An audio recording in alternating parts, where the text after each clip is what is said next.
அல்லேலூயா. கர்த்தரையே ஏகமாய் துதியுங்கள்.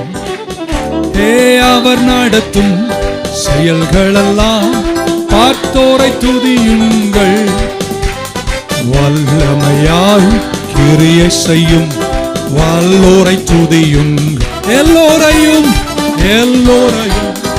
ஏற்றுக்கொள்ளும் இயேசுவை துதியுங்கள். ராஜாதிராஜன் ராஜாதிராஜனா இயேசுராஜன் பூமியில் ஆட்சி செய்வார். அல்லேலூயா. தேவனை துதியுங்கள். ரெண்டு கரங்களை மேல உயர்த்தி தம்பூரோடும் வீணையோடும் கர்த்தரை துதியுங்கள். இரத்தத்தில்